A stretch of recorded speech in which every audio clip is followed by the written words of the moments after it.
7 16 15 گرنبچ برنامه افغانی در 45 گرنبچ وردونه شهی پاکستان هندوستان در زلزله ټکان وګا اسلام آباد لاس منزله ودانۍ وجانی شورکۍ هب دیادم خان جوخت کلای غاز او غولنی دا لندن دی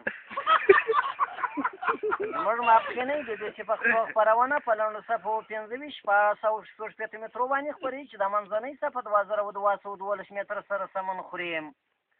تر ټولو مخکې د افغانستان حالات را رسېدلي رپورټونه وایي د هلمند د ولایت په ګډ ښارو کې د سرتېرو طالبانو او امریکایي ورپکو ترمیان اخوډابي ادامه لري. ځینې رپورټونه وایي چې د بلې خوا څخه د کړکېچنې هوا د کبله خلک د هلمند د سیند یا سمندر څخه ډارېږي چې سږکال یو ډېرې ناڅاپه هغې څپې وي. د ښاري د ښارګوټي په سیمه کې څه د پاسه 1018 جرې په مځکه د کوکنارو څخه هغه زمانه دغه اوبو د ځانه سره لوټ کړه چې څه د پاسه 1.5 متر لایه ورباندې غورځولی دی. د دغه سیمې د سپین سرې سره موږ ژوندۍ مرکه خپره کړه. دې وویله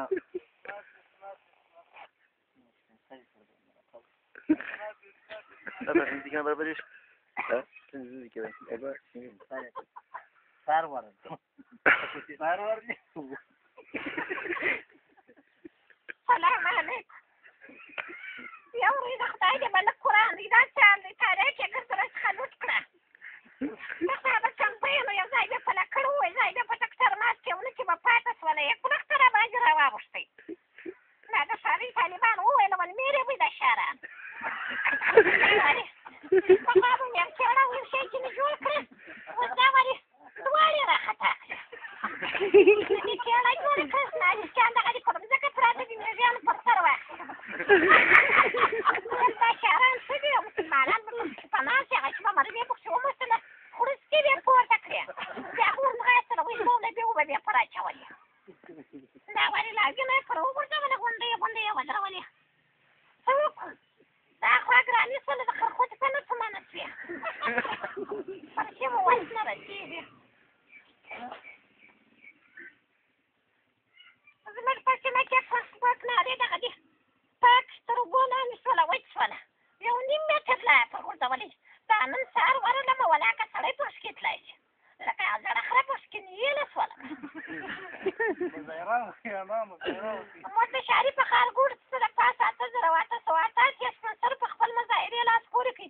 موږ سړکو ته راووتې خپل زړو غړکو ته مو ور واچو شولګې د اسمان کنارو ته پورته کېدله. دغه سپین سرو په دغه شکل شعرونه ورکول. مرګ پر امریکا مرګ پر امریکا مرګ پر امریکا. دغه سپین سرې څه د پاسه چې عمر یو شلو کال ته جګ شوی دی او دا اوس لا هم د ځوانې ښځې وظیفه اجرا کوي چې د غړي کې د سپورټ نه ده لوېدلې. یا جانۍ څه مې یو ځل بیا پوښتنه وکړه شاه جانۍ ته چې د کوکنار چې کوم نکې پاته دي هغه دپاره ته چې کوم تیاری نیولې. شکر دی الحمدلله ما خپل قدګۍ تیراکي ورته سنبال کړي دي. زما سپېږلي ما ته سخته ګوتڅنډنه وکړه ور زما دې په خدای سره ښه وچکه مې ګیر کړې پر ټیرو مې کړي سرګلو لا دې را خلاصه نه کړه.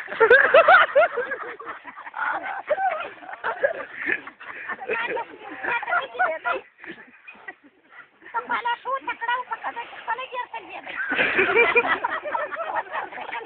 مړی شوې پورته کړي.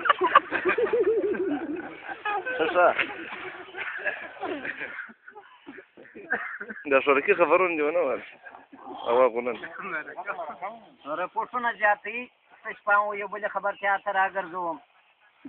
د هلمند ولایت د ګرشته ولسوالۍ د شورکي په سیمه کې یو بله پروژه پیل شوې چې دغه د شورکي د لویې لارې سړک د ښاغلي ملا جبار اخوند په شمول د څو مازداو په تکتیکي تړون باندې هغه زمانه دا سړک په شګو او جغلو باندې وپوښل شو.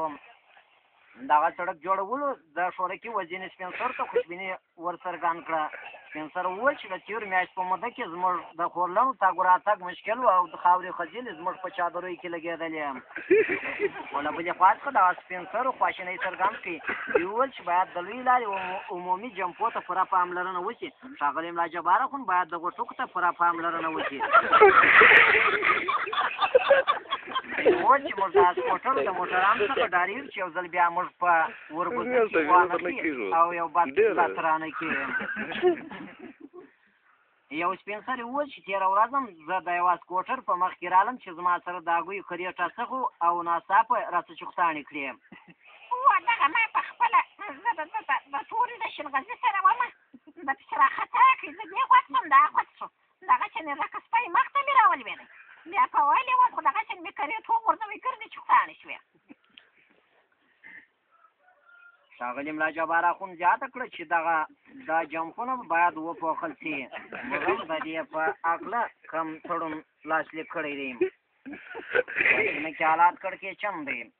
ځینې رپوټونه وایي د نوي کال په رارسېدلو سره او د نوروز په پیل کېدلو د نوروز اخري پیلې شروع شوي دي. رپوټونه زیاتوي چې د شورکي په شاوخوا سیمه کې د نیښګورو د کموالي له کبله دې کانونه بزګران لاس تر زنې ناست دي. دوی ویلي چې کوډوګیان تیارکۍ سمبالي خو نیښګر نه ښکاري. ځینې نیښګران سره چې موږ په تماس کې هغو داسې ویل دي. دا تېر کال په موده کې هم دوی دا اشارونه ورکوله. نیش په نیمایي غواړم غوښې د شیرني غواړم سهار مردان د ژړې غوا کوچي غواړم سګرېټ جاپاني غواړم کورت پر پیشله مې غواړم سهار مردان د ژړې غوا کوچي غواړم وخت د اصرات چې سي وخت د محبت چې سي ښه چاغه نالي غواړم خو پر چارپایي غواړم.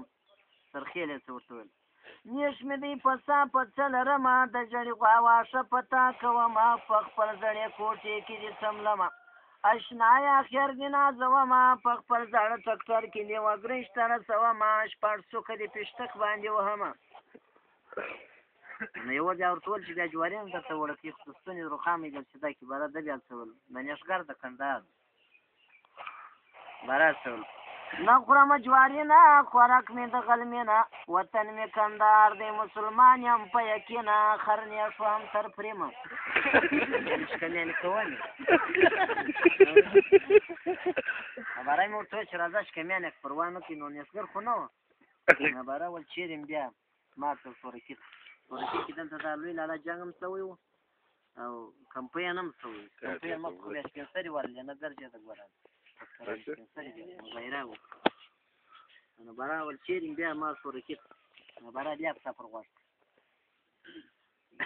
چې ده ویلي نظم شورکي ته خلک وایي کمپینونه دي اورم لار چا څخه چې هلته یې غوبلونه دي نظم شورکي ته هغه ځای د جنګ جګړې دی ډېر کوچنی وطن دی هغه ځای د معاشرې دی نظم شورکي ته دلته خو د غولې معاشره شو